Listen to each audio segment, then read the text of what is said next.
watching KUTV Primetime News with Omondi Otieno. Welcome back and thanks for staying with us on KUTV Primetime News. Remember, you can share your thoughts with us on our social media platforms on Facebook, KUTV Kenya, and on Twitter, KUTV_Kenya.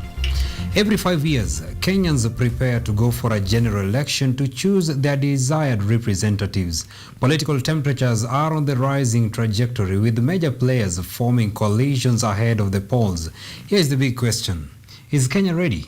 Tonight, we are joined by Shadrach TJ Omondi, an advocate of the High Court, to help us tackle the question. Wakili, yes, thank you so much for dedicating your time to be with us here tonight. Now you introduce yourself to our viewers. They get to know who Wakili is. Good evening, viewers. My name is Omondi Shadrach, and it's my pleasure to be with you tonight. All right. Now, right into our discussion of the night. Yes. Do you feel Kenya is ready to hold the 2022 general elections? Kenyans are ready. Kenyans are yearning for that election. In fact, if you see the political undertones, the kind of activities, the campaigns, the movements, Kenyans are ready. But is the referee ready? IBC is not ready. IBC has never been ready and will never be ready.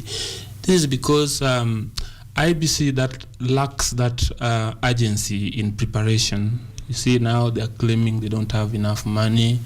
They are claiming they cannot set their programs. They are blaming the BBI judgment that found that IBC commission was not correct to make decisions. So it's IBC that is not ready, but Kenyans are yearning for elections. Now, into the question of the night. Yes. IBC. Yes.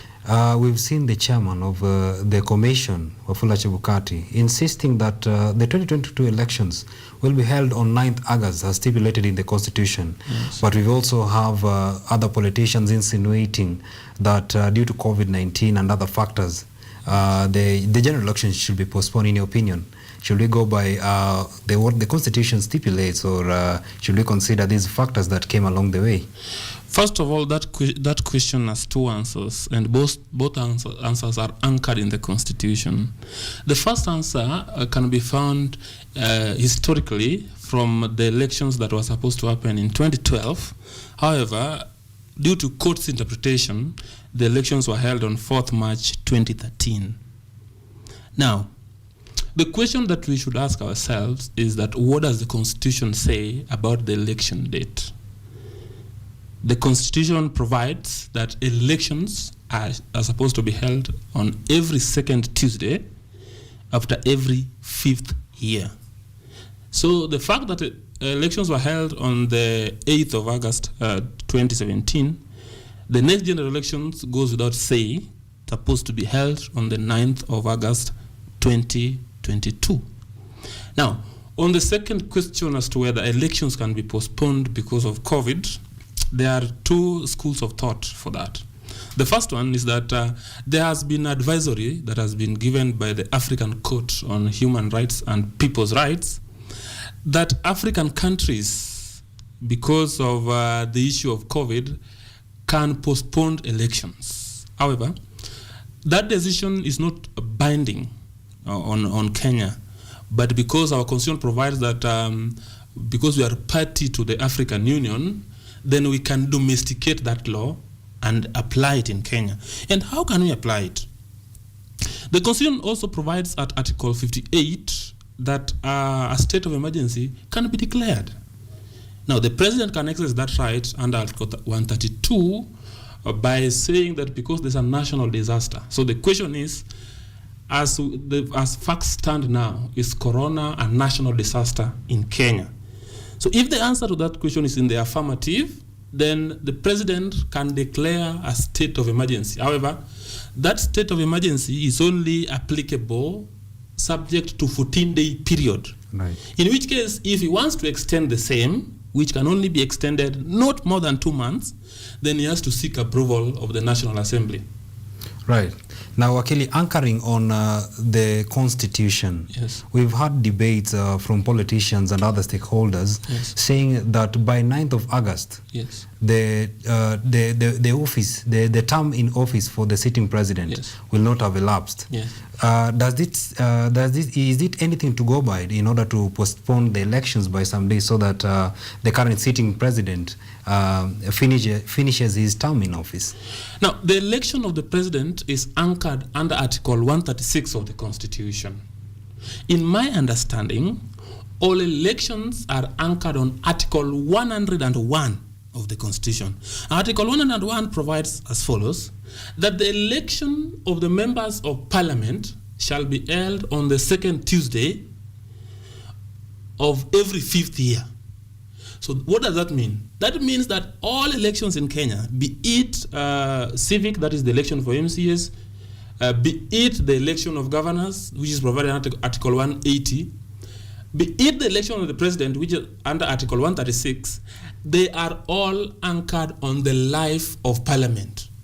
So if the Constitution provides that Parliament, the elections of member of Parliament that shall be held on the second Tuesday every 5th year, then that is the date for election. So we don't, when we're talking about the life of the term of president, we anchor it on the life of Parliament. Right. Yes. Now let's touch something on the financing of the general elections. Yes. We have seen IBC ask for 40.9 billion Kenyan shillings Yes. to finance the 2022 general elections, but so far they have been given 26 billion shillings. Yes. Now, don't you think this will jeopardize the efficiency of the commissions to conduct an election? And in a case that it jeopardizes the election process, who is to blame on this? The question that we should ask ourselves is that if that is the amount that is required, what does it transcend to? Amount of money that is required for one voter to cast his ballot. In Rwanda, the approximate amount of money they use for election that a one voter will use is 100 shillings. Right. But in Kenya, it is more than 2,000 shillings. Now, Aden Duale said, and I want to paraphrase, that elections in Kenya are synonymous with backstabbing, with throwing people under the bus, with violence, with intimidation, with undue influence. That elections in Kenya have no moral integrity, that there is no honesty in Kenyan politics, and it is based on betrayal. Perhaps this is the question that Kenyans were trying to answer when they promulgated the new constitution. Why am I saying this? Because this cost is being caused by factors. Which factors, for instance? We have legislated laws, for example, that provide that in each and every polling station, we must have not more than 700 voters. Kenya today, as we speak, we have more than 60,000 polling stations. Each and every polling station must have at least 2 police officers. You can do the math. I'm not a mathematician. Secondly, look at the way we print our ballot papers, that our ballot papers must be printed in Dubai. And look at the number of security features that are provided in those ballot papers. So that is, I think that is what takes that price to that height. The other issue is on technology. Remember, in the last election, we had over 4.5 billion shillings spent on technology alone. So I think IBC should explain where all this money goes, because after every election, Kenyans complain that elections are bungled. So they are the ones to blame for this high cost. Now, talking of technology, yes. This brings us back to the 2017 elections. We saw controversies that were there, with ODM claiming they had servers that were running parallel to what the commission had, and they said they were not having. The results were not tallying. Now, do you think the commission that we are having right now, is it transparent enough that Kenyans can believe the results that they will be, airing after the elections? Now, our constitution provides what it calls principles of electoral system in Kenya, that the election is based on universal suffrage. Universal suffrage means one man, one vote. That you don't have a polling station where we have 300 registered, but when votes are collated and tabulated, the result is 600. Yeah. The other issue is that election should be simple. The other one is that election should be accurate, should be verifiable, and should be transparent. Now, if the highest court in the land says that IBC should open servers, and then they fail to open the same servers, yet they had spent close to 5 billion Kenya shillings to procure the same technology. What does this say about technology? Because we would not wish to answer the question for ODM. ODM is a political party. We should only get results from IBC. We should not get results from any political parties. In fact, it's only the IBC chair that can declare election results.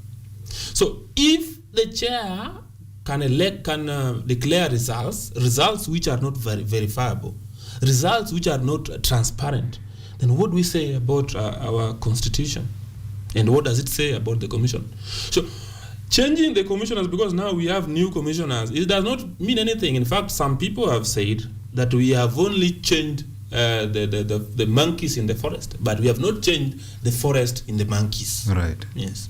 Now, Wakili, well tackled. Going by the events of the past, Yes. We saw what happened when the ECK chairman, the late Samuel Kivitu, Yes, was asked who was the president. He said he was under pressure in declaring the winner for the 2007 polls. Could it be that there is a system in Kenya that determines whoever becomes the president of the land? That is a question for politicians, but for lawyers, the only argument that I always have is, why do we call this commission independent? What is the obsession with the name independent? In Tanzania, for instance, they don't have such connotation. I don't think they have it in Uganda. Why do we need to have it as independent? Because of the mistrust. Now, if a chair of IBC can claim that he is under pressure, declare results, then when questioned later says that from whatever happened, I'm not sure to know who the winner was, Yes. that can only be called to be a charade, a facade that should not stand the test of time. And perhaps Kenyans should need to look at this issue because, for example, if you go to US, in US, it is political players that determines the commission. So therefore, they cannot blame anybody for that. If you go to India, for instance, it is the president of India who appoints commissioners. It is that level of trust. Why can't we inculcate the same in our country? Right. Yes. Now, in your own opinion, what can be done so that at least we are at par with what other countries are doing when it comes to the elections? The first thing that we should do is on appointment of commissioners. We should change the provisions of law that deal with appointment. We should go back to what we had in 1997, the IPPG, where political players determine who becomes the chair. Secondly, we need to make our elections simple. Why can't we have ballot papers printed by the government printer? Yeah, that one will lower the cost. The other issue is that IEBC must instill that trust in Kenyans. I've always proposed that, for example, if we are doing nomination for presidential candidates, IEBC, because in Kenya we have something called mutual cooperation and working within the government, all the government entities that deal with ethics, deal with morals, deal with crimes, should be paraded, for instance, at KICC, so that we have a desk for EACC, we have a desk for quality assurance, we have a desk for Commission for Higher Education, we have a desk for KRA, and then we have another desk for EACC, DPP, and DCI, and then IBC. So that by the time a presidential candidate walks from the desk of VACC and gets to IBC, we will not have a question that somebody had forged papers and is still a member of parliament. Right. Yes. The nation is watching the recommendations that you are giving. Yes. I hope they will implement some of this so that at every election the Kenyans are satisfied. Yes. Now, let's narrow down to politics. President Uhuru Kenyatta has not openly declared who will be succeeding him in the top seat of the nation. Do you think this is anything to go by in whoever becomes the next president of the nation? That is a tactical for play, because remember the first sitting president to declare a successor was Daniel Arap Moi, and he failed terribly in 2002. And perhaps that is why Kibaki did not declare anybody openly in 2013. So maybe it's a game of chess where you keep your cards just below the table, and then you unleash them at the right time. So I think Uhuru is playing to that card. Right. Now, we've seen in the recent past, about 2 days ago, IBC chairman Wafula Chebukati, he's saying that they'll be rolling out nationwide voter registration that is targeting about 7 million new voters. What does it take for one to amass these numbers, considering that we are now having a totally different generation, a generation that has never voted, a generation that is engrossed in technology and stuff? What do you think it takes for one to amass these numbers behind them? Now, before I deal with the politics of the numbers, look at the knee-jerk reaction that IBC is having. The Constitution provides that IBC should have continuous voter registration. That today, if somebody has hit the age of 18 and he has acquired ID, he should automatically, as a matter of principle, be a voter. And how should IBC do this? For instance, they should have their tellers at each and every Huduma Center, because we have Huduma Centers across the country. They should have a teller at each and every Huduma Center, that when you get your ID and you feel like you should be a registered voter, then you get registered. Yeah. So what is this that they are calling mass voter registration? This is what we call knee-jerk reaction. Now, on the question of who can capture these numbers, the last time I was here, I told you that the race is between His Excellency William Kipchirchir Samoei Arap Ruto and Raila Amolo Odinga. Right. Now, whomever plays to that card, the youth card, the hope card, the jobs card, the digital the digital age card, that is the person that will carry the youth. Right. Yes. Now, based on what we just said, the youth card and everything. Yes. Right now, who do you think is playing to the tune of the factors you just mentioned? All of the candidates. Now, look at, for example, William Ruto talking about bottoms up. He's talking about Mama Mboga. He's talking about the young man without jobs. He's talking about issues that he wants to roll out programs that will create jobs for the youth. Even Raila Odinga, you could see today he had a meeting at Safari Park. The first people that were addressing them, they were all youth. And what were they saying? They were saying, for instance, we want to have a digital economy. They were saying that they want to have Wi-Fi across counties. They want to have resource centers. They want to have safe spaces. They want to have at least 4 ministers who are youth, pure youth. They wanted to have 4. Because they were saying that the youth have the energy, the zeal, the venturesomeness, and the verve to do the job. Right. Yes. So now, all the candidates, they are speaking to that youth card. So we should, all of them, we should give them a listening ear. We should listen to them. Right. Yes. Now, as we wind up, Wakili, in about 2 minutes, yes, what could be your final remarks to the populace, even as we are headed to the next general elections? Now, this is what I would wish to tell Kenyans, that elections come and elections go. You don't need to lose a soul in these elections. Finally, bad leaders are elected by good citizens who don't vote. That's it? Yes. Thank you so much, Wakili, for dedicating your time to be with us. Asante. We hope to have you here again and again.